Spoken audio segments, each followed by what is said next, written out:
Masuknya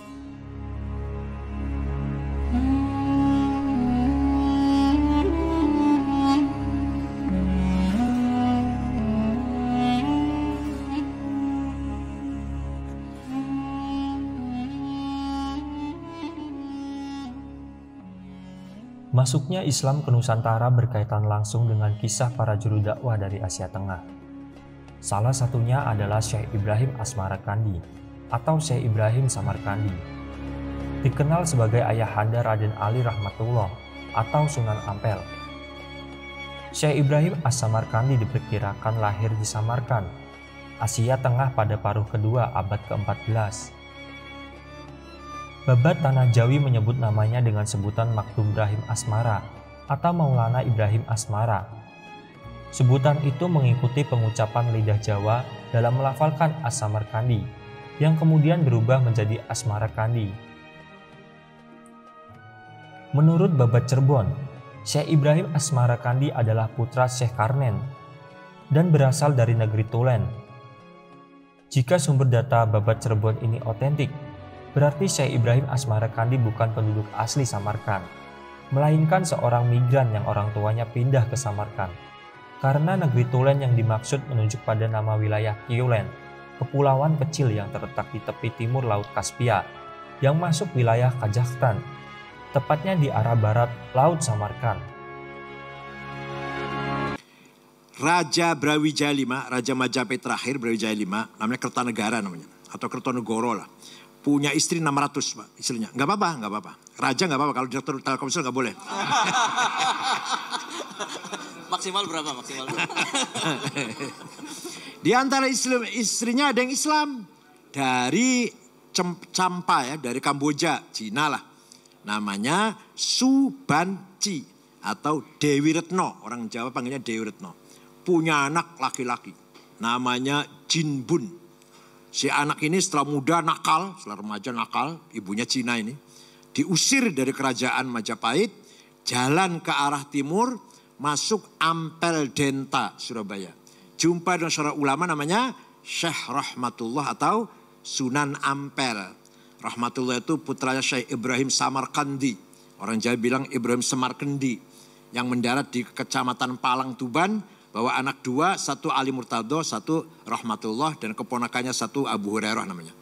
Masuk Islam si Jinbun di tangan Sunan Ampel. Ya, 5 tahun masuk Islam, hafal Quran, paham Islam. Dia ngomong sama gurunya, Syekh, saya anak raja harus jadi raja. Saya anak penguasa harus jadi penguasa. Oh ya silahkan nak, saya doakan. Saya orang tua hanya mendoakan lah. Kalau saya sendiri nggak ingin jadi raja, nggak ingin karena orang tua kan. Tidak lama, ringkas cerita, berdirilah kerajaan pertama Islam di Jawa, Demak Bintoro. Rajanya adalah Jinbun. Oh ya, namanya diganti oleh Sunan Ampel, Abdul Fattah. Raja pertama Islam namanya Raden Abdul Fattah, Raja Demak Bintoro, yang notabene putra Raja Brawijaya V yang ibunya Islam. Bapaknya kaget melihat anaknya jadi raja Islam. WA ke yang anak yang satu. Prabu Sriwijaya di Sumatera Selatan. Namanya Aryadillah. Nah, Jinbun jadi raja Islam, gimana komentar kamu? WA-nya direply. Yang terhormat ayahanda, mohon maaf, saya sendiri sudah lama masuk Islam. Nama saya sekarang bukan Aryadillah tapi Fatahillah. Bapaknya kaget, anak masuk Islam semua. Lama-lama orang Jawa berbondong-bondong ikut Demak. Karena beberapa nilai-nilai Islam yang tadi tuh, yang egaliter, yang ya pokoknya lebih bersih, lebih minimal mencuci muka, tangan, kaki 5 kali sehari semalam. Alhasil nilai-nilai yang luhur daripada Hindu lah. Maka Brawijaya V ditinggal oleh rakyatnya. Ditinggal rakyatnya, akhirnya dia masuk Islam. Dengan masuk Islamnya Brawijaya V, selesailah riwayat Imperium Majapahit. Yang dulu gagah perkasa ketika Hayam Wuruk Gajah Mada. Sampai ke Sri Lanka, sampai ke Filipina Selatan. Semua Majapahit hilang, bubar tanpa diperangi, tanpa ada konflik senjata. Orang Jawa mengatakan sirno ilang kertaneng bumi. Ini orang Sumatera nggak paham ini. Siap. Kerajaan Majapahit hilang ditelan bumi. Terus ada yang tanya, ilmunya kemana? Raja Majapahit karena katanya sakti, bisa terbang. Sakti lah, raja-raja kan sakti. Kemana ilmunya? Surodiro Joyo Ningrat Leburi Dening Pangastuti. Kehebatan keningratan orang Jawa kalah oleh jampinya santri, doanya santri, mantra-mantranya santri. Santri dulu tapi. Santri kalau dulu. santri sekarang doanya drobos. karena keseringan bikin proposal. Jadi hilangnya Majapahit, hilangnya Pajajaran tadi karena kawin dengan Subang Larang, hilangnya Sriwijaya tanpa peperangan, bil hikmah. Nah, kalau relevan. Syekh Ibrahim Asmarakandi yang dikenal dengan sebutan Syekh Maulana adalah penyebar Islam di negeri Campa, tepatnya di Gunung Sukasari. Syekh Ibrahim Asmarakandi berhasil mengislamkan Raja Campa, lalu menikah dengan Dewi Chandrawulan, kakak dari Raja Campa, dan dikaruniai putra bernama Ali Murtado atau Raden Santri atau Raja Pandita, dan Raden Rahmatullah atau Sunan Ampel. Di dalam babat Risakipun Majapahit dan serat Walisana babatipun para wali, Syekh Ibrahim Asmarakandi dikisahkan datang ke Campa untuk berdakwah dan berhasil mengislamkan raja serta menikahi putri raja tersebut. Syekh Ibrahim Asmarakandi juga merupakan ayah dari Raden Rahmatullah atau Sunan Ampel. Di dalam naskah Nagara Kertabumi Sarga IV, Syekh Ibrahim Asmarakandi disebut dengan nama Maulana Ibrahim Akbar yang bergelar Syekh Jatiswara. Seperti dalam sumber historiografi lain, dalam naskah Nagara Kertabumi, tokoh Maulana Ibrahim Akbar disebut sebagai ayah dari Ali Musada atau Ali Murtado dan Ali Rahmatullah, dua bersaudara yang kelak dikenal dengan sebutan Raja Pandita dan Sunan Ampel. Sedang dalam dakwahnya, Syekh Ibrahim Asmarakandi menekankan pada dakwah bil lisan dan dakwah bil hal.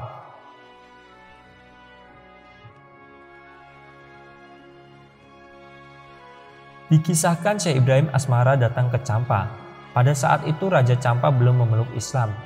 Ibrahim Asmara tinggal di Gunung Sukasari dan menyebarkan agama Islam kepada penduduk Campa.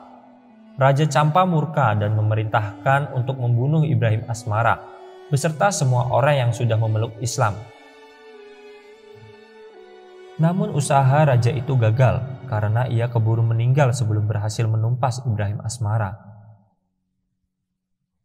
Dan banyaknya orang-orang Campa yang langsung memeluk Islam, termasuk Raja Campa yang baru juga memeluk Islam. Bahkan Ibrahim Asmara kemudian menikahi Dewi Chandrawulan, putri Raja Campa tersebut. Dari pernikahan itulah lahir Ali Murtado dan Ali Rahmatullah yang kelak menjadi Raja Pandita dan Sunan Ampel.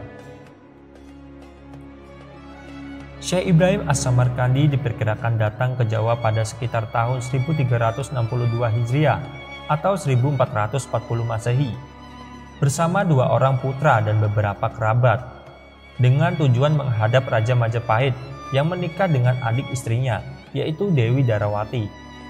Sebelum ke Jawa, rombongan Ibrahim As-Samarkandi singgah dulu di Palembang untuk memperkenalkan agama Islam kepada Adipati Palembang, Arya Damar. Setelah berhasil mengislamkan Adipati Palembang, Arya Damar yang namanya diganti menjadi Arya Abdillah. Syekh Ibrahim juga mengislamkan keluarganya. Syekh Ibrahim As-Samarkandi beserta putra dan kerabatnya melanjutkan perjalanan ke Pulau Jawa. Rombongan mendarat di sebelah timur Bandar Tuban yang disebut Gisik, sekarang Desa Gisik Harjo, Kecamatan Palang, Kabupaten Tuban. Pendaratan Syekh Ibrahim As-Samarkandi di Gisik dapat dipahami sebagai sikap kehati-hatian seorang penyebar dakwah Islam, mengingat Bandar Tuban saat itu adalah bandar pelabuhan utama Majapahit. Itu sebabnya Syekh Ibrahim As-Samarkandi beserta rombongan tinggal agak jauh di sebelah timur pelabuhan Tuban, yaitu di Gisik untuk berdakwah menyebarkan ajaran Rasulullah SAW kepada penduduk sekitar. Sebuah kitab tulisan tangan yang dikenal di kalangan pesantren dengan nama Usul Nembis, yaitu sejilid kitab berisi 6 kitab dengan 6 Bismillahirrahmanirrahim, ditulis atas nama Syekh Ibrahim Samarkandi, yang berarti selain berdakwah menyiarkan agama Islam, Syekh Ibrahim As-Samarkandi juga menyusun sebuah kitab.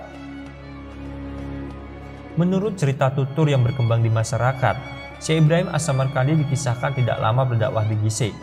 Sebelum tujuannya ke ibu kota Majapahit terwujud, Syekh Ibrahim As-Samarkandi dikabarkan meninggal dunia. Beliau dimakamkan di Gresik tak jauh dari pantai.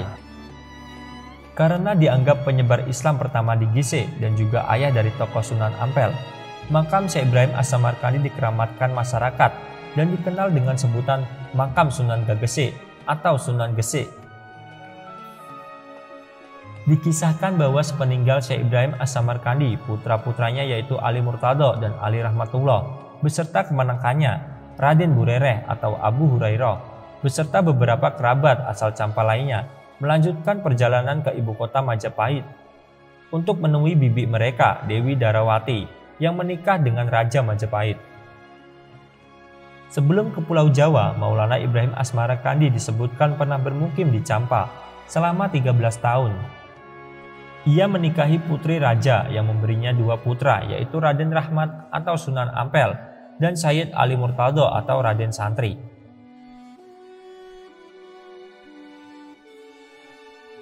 Kedua anaknya inilah yang kelak akan mengikuti jejaknya menyebarkan agama Islam di Pulau Jawa. Maulana Ibrahim As-Samarkandi merupakan pimpinan imam generasi ketiga Wali Songo yang membawai 8 sunan, diantaranya Sunan Ali Al-Murtado, Wali Lanang, Imam Ahmad Rahmatillah, Sayyid Jalal Tuban, Syekh Datuk Kafi, Sayyid Mahdi Cirebon, Syekh Muhammad Yusuf Parangtritis Jogja, Syekh Maulana Babullah. Syekh Ibrahim As-Samarkandi merupakan salah satu wali yang berperan besar dalam penyebar Islam di Tuban. Selama menyebarkan agama Islam, Syekh Ibrahim As-Samarkandi atau Syekh Ibrahim As-Samarkandi memiliki beberapa peninggalan seperti 3 gapura, 1 sumur dan masjid. Semua peninggalan tersebut masih terjaga dan kondisinya masih sangat bagus. Menurut Imam Masjid As-Samarkandi Mutakin, bahwa dulunya ia pernah mendapatkan cerita dari kakeknya yang tak lain juru kunci makam. Syekh Ibrahim As-Samarkandi menetap di Dusun Rembes, karena pada saat itu wilayah tersebut terus mengeluarkan air terus-menerus. Kondisi itulah yang membuat As-Samarkandi pindah ke desa Gesik Harjo. Suatu malam ada keramaian tetapi tidak ada orang. Menjelang pagi ternyata sudah ada masjid yang berdiri. Menurut pemaparannya, dulunya di sebelah baratnya masjid itu terdapat sungai, tempat berlabuhnya perahu, dan dikepalai oleh sapu kong. Entah apa yang dikatakan Syekh Ibrahim As-Samarkandi dan apa yang telah diperbuat sapu kong. Perahu di pelabuhan itu pecah semua dan dibuat menjadi pintu gapura. Ia menambahkan, bahkan sampai saat ini jika orang Gesik Harjo memiliki perahu, lebih memilih untuk menyandarkan perahunya di wilayah Rembes atau Klagan. Kepercayaan pemilik perahu secara turun terumur bahwa jika ditaruh di Gesik Harjo, perahunya akan pecah seperti perahunya sapu kong. Di salah satu gapura makam Syekh Ibrahim As-Samarkandi juga terdapat sebuah tulisan aksara Jawa. Menurutnya aksara tersebut berbunyi Jung Bedo Kinaryo Kori, yang memiliki arti perahu pecah bakal dibuat pintu. Sementara makam Syekh Maulana Ibrahim As-Samarkandi terletak di sebelah barat masjid. Dari sekian banyak peninggalan, hanya bangunan Masjid As-Samarkandi yang sudah mengalami renovasi, namun tidak mengurangi bentuk aslinya, seperti jendela, pintu, dan langit-langit masjid yang dipenuhi lafaz Arab berbentuk kaligrafi ukir kayu jati kuno. Di samping kiri masjid terdapat sebuah sumur yang airnya diyakini dapat menyembuhkan berbagai macam penyakit. Selain sumur juga terdapat benda bersejarah seperti bedug, mimbar, dan umpak. Konsep ajaran Syekh Maulana Ibrahim As-Samarkandi salah satunya dapat ditelisik di pintu gerbang masjid. Di tempat itu terpampang tulisan sabar, nerima, ngalah, loman, akas, dan teman yang memiliki makna mendalam bagi kehidupan umat manusia di muka bumi, yang artinya sabar, nerima, mengalah, dermawan, keras dan bersungguh-sungguh. Syekh Ibrahim Asmarakandi wafat pada sekitar tahun 1425 Masehi dan dimakamkan di Desa Gesik Harjo, Kecamatan Palang, Kabupaten Tuban. Makam waliullah yang juga ayahanda dari Sunan Ampel tersebut ramai diziarahi oleh umat Islam dari seluruh Nusantara. Allahu a'lam bishawab. Semoga kita semua mendapatkan barokah wal karomah dari wali-wali Allah.